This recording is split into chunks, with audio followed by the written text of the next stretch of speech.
Welcome to Linda's Corner. My name is Linda Bjork, and today we're going to be talking about raising a family while building a business. I'm delighted to welcome special guest Renee Harris. Renee is the mother of 9 children and the owner of Made On Skincare Products. You can learn more about her skincare products at her website, hardlotion.com, and I'll include a link in the description. Welcome, Renee. I'm so glad that you could join with me today. Hi, Linda. Happy to be here. Oh, thank you. I have been looking forward to this. And I went online and I ordered some of your products. And so I've been trying for the last couple of days, and my skin gets really dry and sometimes it cracks and bleeds. And so I've been trying and I've been pleased with the success. It does feel a little weird though. It feels like I'm using It's different. plastic I and know. It feels on like, the wrong part of my body. So yeah. we'll get into that. But first, I would love to hear a little bit more about you because you raise 9 kids and you homeschool and you're creating this amazing multi-million dollar business. How? Well, it's not even like you go into it. No, like I didn't think as a kid, oh, I think I'm going to grow up and do this. Never crossed my mind, never crossed my mind college for.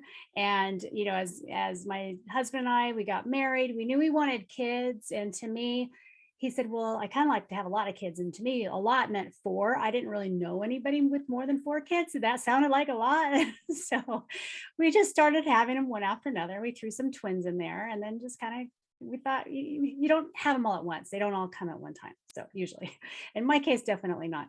And so you kind of get used to having one and then another, and then you realize, we enjoy this, and I feel like we're getting good at this, and it's a good thing that we're doing. So we just had more children. And then same thing with the business. It was definitely not something that we were pursuing or thought we would be doing when we got married, and we had no business background. It was not part of our family background. Same with large family. That did not come from a legacy of being brought down generation after generation. So it was all kind of new to us. But you just get out there and you do it, and then you have different circumstances that lead you in different directions. And thankfully, I married a go-getter, so he really feels he leads a lot, and I follow along. And then we just realized, this is really cool, this is a legacy that we're building. Wow, that's amazing. So it sounds like you're just kind of flying by the seat of your A pants little bit. style. How else would you Some describe of it has been that, yeah, for sure. it? And you homeschool too, is that correct? Yeah, we did decide from the beginning. We didn't really know anything about homeschooling, and my oldest was born in 1998. So there were definitely homeschoolers out there, but we didn't really have that path figured out either. So as we learned, we adjusted and changed the way we did things. But yeah, we homeschooled from the beginning. Very cool. So I'm so curious, was there just this moment of, because it sounds like, okay, this is how I grew up, this is what I expected, and this is what I'm doing. And it's so not what you started out. Was there any kind of life event or any kind of aha moment that said, let's go a different direction? Yeah, I think part of it was, I think that my husband he was born in the States, but he grew up in France. He was a son of missionaries in southern France. So I think for him, being raised in another culture, and then from there, he went to high school in Germany and then came to the States after that for college. And then for me, my parents were from Holland, and they immigrated a couple of years before I was born. So I feel like we kind of came together with this, I think, outside the box mentality, more my husband a lot more than I did. And so he's always kind of like, well, we don't have to do things just because everybody else is doing it that way. We could do things differently. So part of it is, I think, that marrying him, and we had similar backgrounds in the way that we were raised. So it wasn't a whole lot of adjusting and trying to figure things out together, as far as getting along and doing that. But I think that was the beginning. And then deciding before we got married that we were going to just have a large family, or whatever that meant, we wanted to have a lot of kids. We were both excited about that, and we went for it. So I think along the way, definitely, like there was definitely a trigger event that caused us to decide to not homeschool, but to start a business. And then later on, there was another trigger event that we decided to raise entrepreneurs. So that's a whole nother story. But Oh, yes. And that was actually kind of what I was thinking next is you've used this as an opportunity to teach your kids by doing how to become entrepreneurs. And that is amazing. So how is that working? The kids now, what ages are they now? so my youngest is 6, and then my oldest is 24. So 5 of them are already out of the house on their own, and they're all doing their entrepreneurial journey. So they all have very unique businesses and running things pretty much on their own, or at least what kind of happened. So when we started our business, that was almost an accidental start of a business. I was thinking more along the lines of I wanted to get my kids to help me out at a farmer's market and just have some exposure to that. And my oldest at the time were 8 and 10. So I thought, well, they can come with me. And I had no selling experience. I wasn't thinking that I was going to go off and try to make money. It was more like, hey, there's a little farmer's market. Let's go support it. Let's go find something we can sell there and go from there. So that was, and backing that up about 6 months was a product that I've always had super dry skin, cracked skin. My knuckles would bleed, my fingers, and then I'm washing, my hands a lot because I'm changing a lot of diapers over the years. So it would just be dry. And then we used to live in Colorado, which was very dry. And now we're Northern California, which is fairly dry too. So all of those factors, I just had this skin issue. And so what had happened with that was my mom, who also had the same kind of skin issue, she found this lotion bar. It was called a bar of lotion at a farmer's market. And she was telling me about it and said, well, you like to make things at home. Do you think you can figure out how to make this bar of lotion?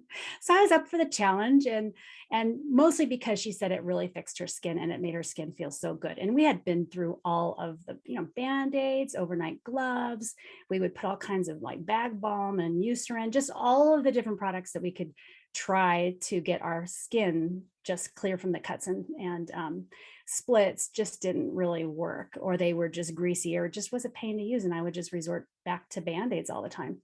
So she told me that, and I was able to find like in this remote little forum online with a bunch of soap makers, they were talking about a lotion bar. And I thought, okay, what is that? So by discovering that, I found something that had only 3 ingredients because I didn't want to waste a lot of time and money on something if I wasn't sure if it was going to work, and discovered that those ingredients were at my local health food store. So I'll just go buy them and try making this at home. And it was something that immediately worked for my own skin. And then a couple months later, my oldest son had eczema breakout, and we tried it on that and it helped him too. So that wasn't even like a thought of let's go start a business. That was more like, oh, finally something is helping me.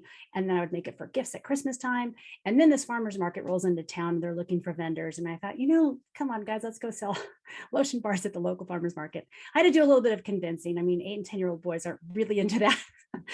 But it turns out that a lot of vendors like to trade. So I said, hey, you can go trade. Just take some of our bars, go.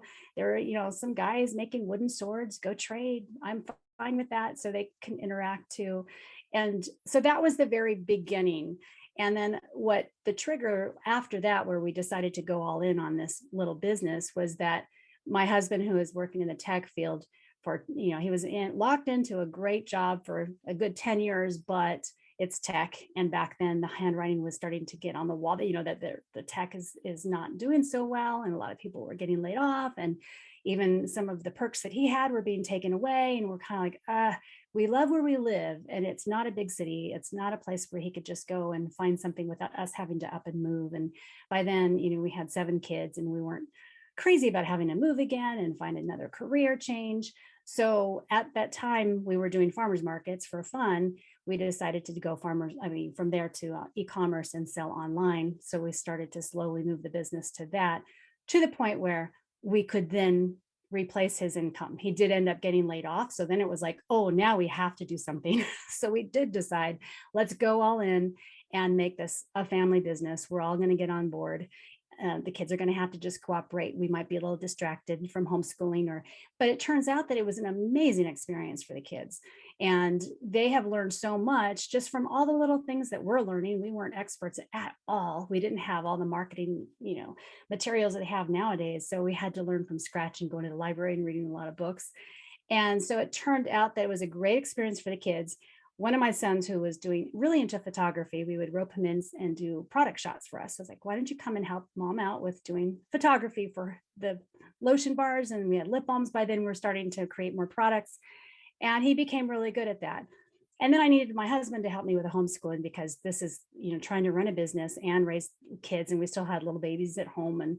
And then he has more time now that he's not working at his job.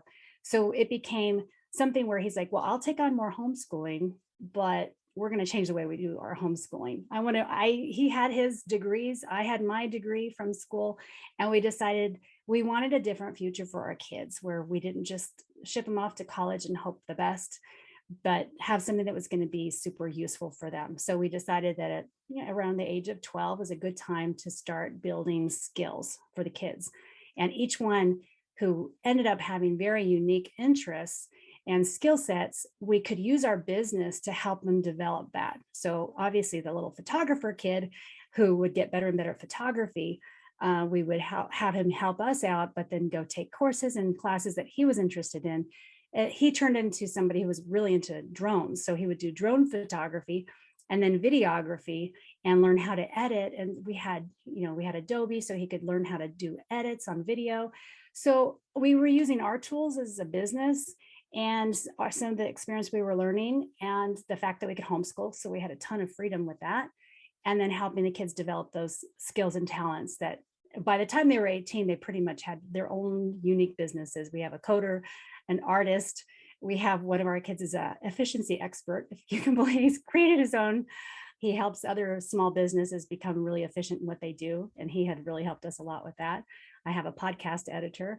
And then I have some little kids we're still figuring out where they're going. Wow. Okay. I love that. That is so amazing. And I love one of the awesome things about homeschool, and I homeschooled my kids as well. Love it. And I love the flexibility that it gives, and to be able to tailor the experience to meet the needs of the children.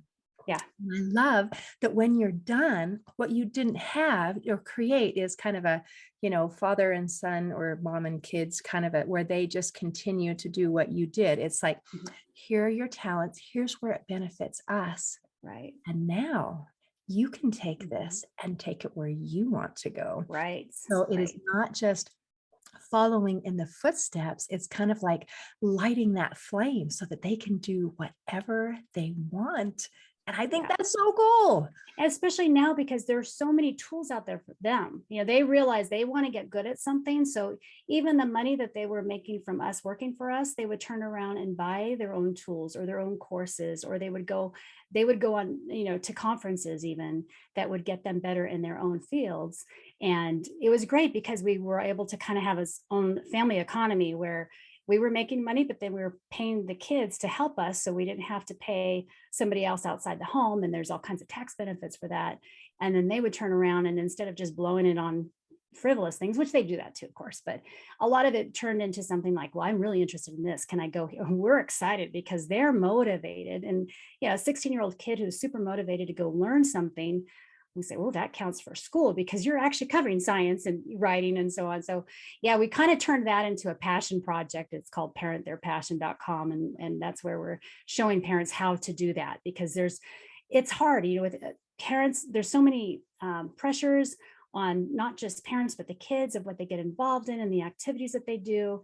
And so if you can kind of work it so that it benefits the family and helps the family as well as the kid, and the kid likes it and enjoys it, so they're not just being forced into something, then it's a win-win all the way around.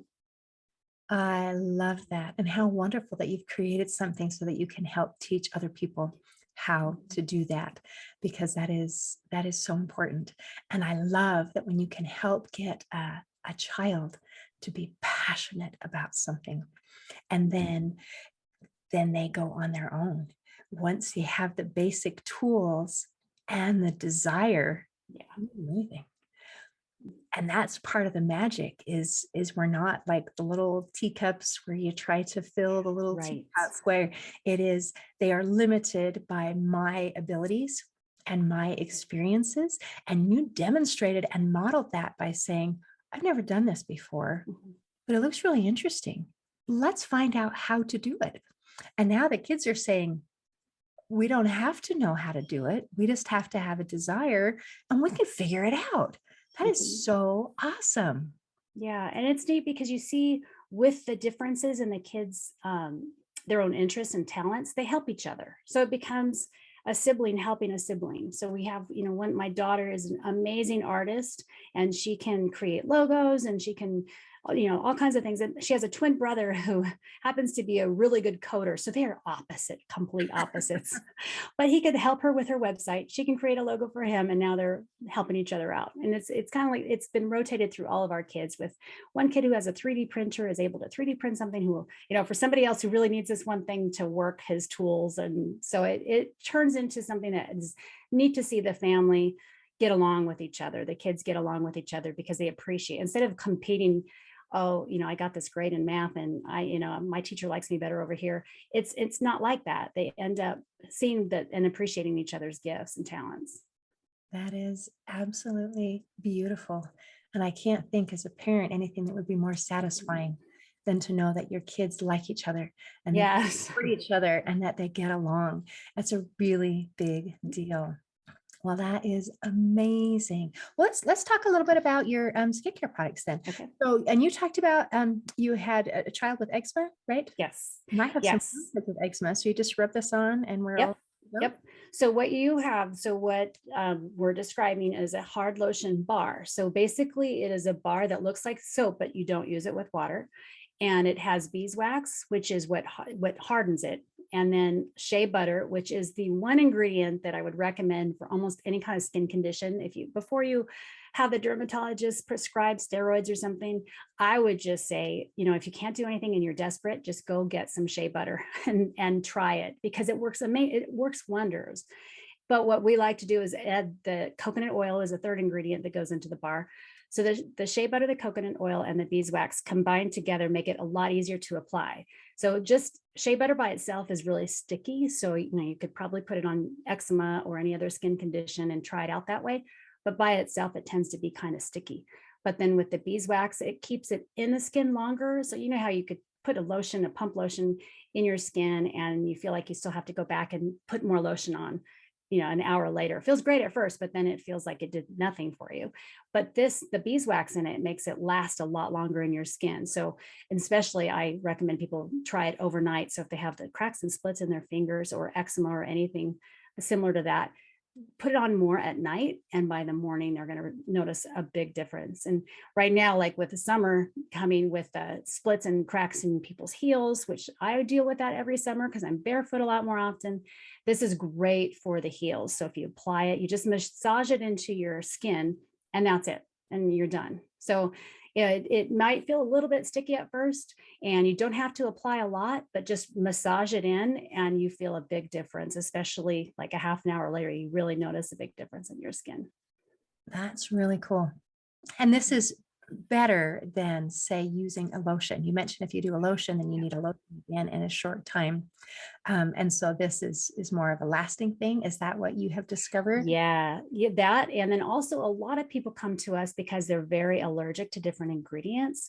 And so what people don't realize is that with a pump lotion, it's a lot of water in it. So if you add the water to it, you have to have preservatives and additives that end up being something that triggers irritation to the skin. So a lot of people are actually allergic to different ingredients. And a lot of times it's just the preservatives. And also the fragrances, because then on top of that, the companies want to make it smell good. So they'll add fragrances.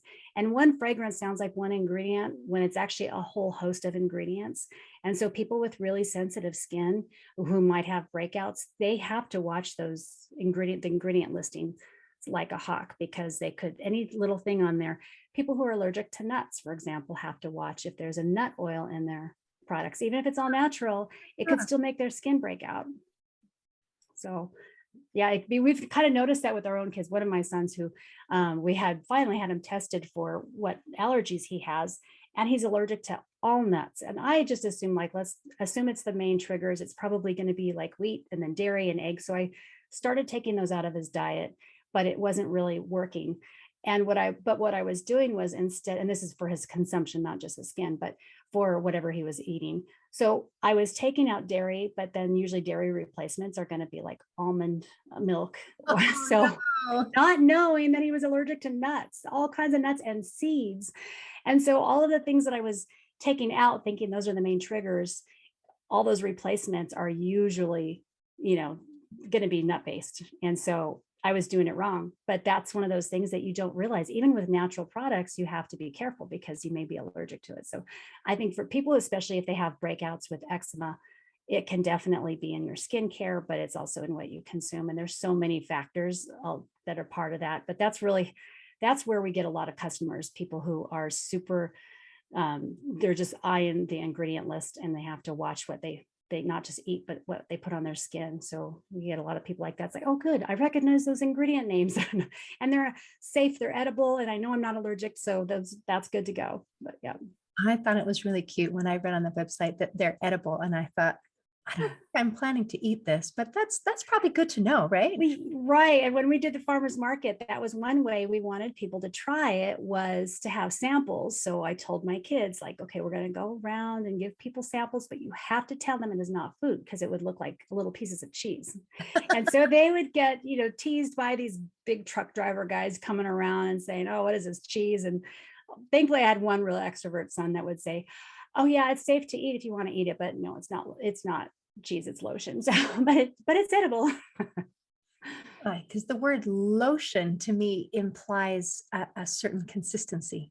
Right. So to even say the word that it's a lotion bar, my brain is going, wait, It what? gets, yeah. How that's not the right consistency. Mhm. But that's really, really cool that you discovered that. And how marvelous that there's something that's simple. I was talking to another expert who was talking about the foods and the things that we put into our bodies, and then mentioned that we also absorb through our skin, Yeah. and talked about this whole idea that a lot of times we don't think about what we put on our skin, our lotions and our Yeah. fragrances and our makeup and all these kinds of things. And he says you're consuming it, you are eating it, you're just not eating it with your mouth. It is going Right. to your body. So if it's good, great. And if it's not good, you're going to get whatever not good is in there. Yeah, exactly. Yeah. That you've got that figured out. Well, that's wonderful. And then you have some products for babies too, right? Yeah. So along the way, what we discovered, and first it was at the farmer's market, I thought, well, this, like you said, it feels like a lip balm or a chapstick. And so we started to make lip balms out of the same ingredients. We modified the amount of beeswax. We didn't want it too hard. And so we modified the amount and then made a lip balm out of it. And then some of the farmers markets would be in a mosquito infested area. And that I started studying up on the essential oils that could repel mosquitoes and that were safe enough for the skin and all that. And so we started to make a bug block. We call it a bug block. And that's made with essential oils that will repel the bugs. And then a couple of years later, I was realizing I changing my son's diaper, and he was a baby. And I was looking at the Desitin that I was putting on his skin, and I realized that is zinc oxide. Now, I knew enough about zinc oxide to know that that's a lot in a lot of skincare products too, but it's also what fixes a rash. So instead of putting Desitin on him, we came up with a recipe of just zinc oxide, which is what really combats the rash, and coconut oil and a little bit of beeswax. So those combine to make a really good rash cream. So all of a sudden it's 3 ingredients, and it does exactly what a Desitin does. Doesn't smell like fish though.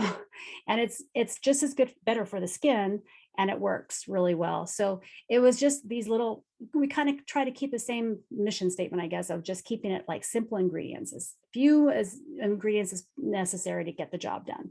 So we hired a goat milk soap maker who would make our soap for us, and she uses real goat milk, and we have like an avocado goat milk soap that for the face that's made with avocado puree and avocado oil. And so it's really nourishing. Sometimes you can use a soap and it feels like it strips and makes your skin feel dry, even though it might feel clean. That was what we were able to do, and nourish. And the goat milk soap is super nourishing. So it was neat to see how, I only use just a few products on my own skin, And I don't need that much, you just don't really need a lot of ingredients and you could still get the same results. Oh, okay, that is really cool. Mhm. And I'm thinking my little bag of things that I bought, I thought, oh, I didn't get that and I didn't get that. So I'm gonna have to go back. And so what is the, because now I'm trying to open my eyes to a different texture and a different presentation. So when you have like the baby ointment, is that also a solid thing that you rub on, or is that more? Not as solid at, well, kind of, sort of. So it doesn't come in a bar that you hold in your hand. That would come in like a glue stick, which would be, so it's called a rash stick. So basically you could just apply it straight onto the rash or onto your finger and then apply it onto the baby skin.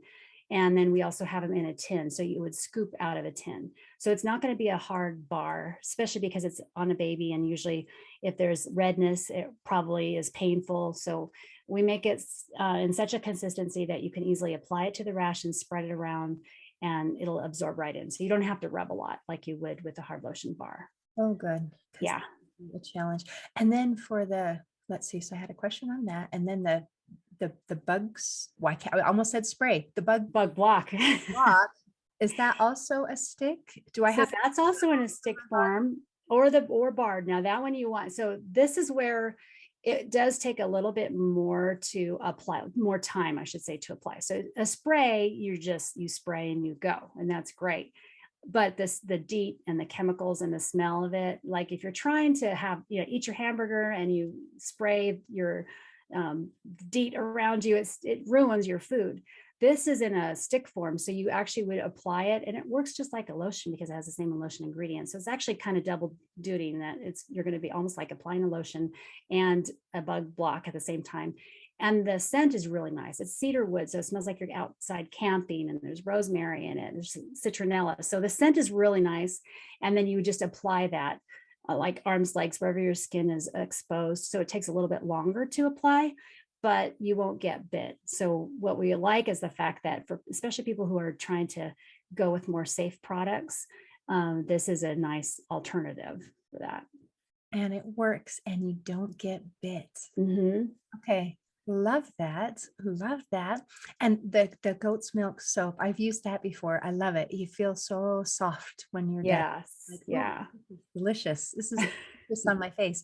I have never tried the avocado, so that sounds kind of exciting. Yeah. Oh, cool that you've come up with these amazing things. So do you have, I imagine it probably started in a kitchen-ish kind of a thing, and now you've created a We don't workshop have we where. have a workshop area, yeah, that takes over, a big space, and then we have office space. And so yeah, we definitely out of the kitchen into its own space. And you just get creative, which with different kinds of pots that are great for doing skincare with. So we have it all kind of blocked off in another area that is definitely for all the skincare stuff. So yeah. Hire employees at this point, or are you still doing it just as Contractors. So yeah, not mostly just would be contractors that I have help out at, but I don't consider them employees now. Almost, but they get to work on their own time and so on. That sounds wonderful, like a win-win situation where you Yeah. get to you do your schedule, they get to do their Right. schedule, and you still get the benefit that is that crossover. Yeah. That is so wonderful. I am so happy for all of the amazing things that you have been able to create and make the world a better place and provide this benefit for all these people. And at the same time, you're benefiting yourself and your family and your kids. It's just like this win-win-win Yeah. situation. And I love it. Thank you. Is there anything that you want to make sure that we cover before we close today? Yeah, actually, I know buying something different is always a risk for people. So I like to let people know that we have free samples and they just pay shipping. So if you go to hardlotion.com/freebie, FREEBIE, then that lets people know that they can go try different products out and then they'll come back because it'll work for them. So it's easy for us to try to get the word out and to try products and then they have a chance to try it out. Isn't that awesome that you have such confidence in what it is that you are producing? It's like, yes, I absolutely will share this for free because I know you're coming back. Yeah, exactly.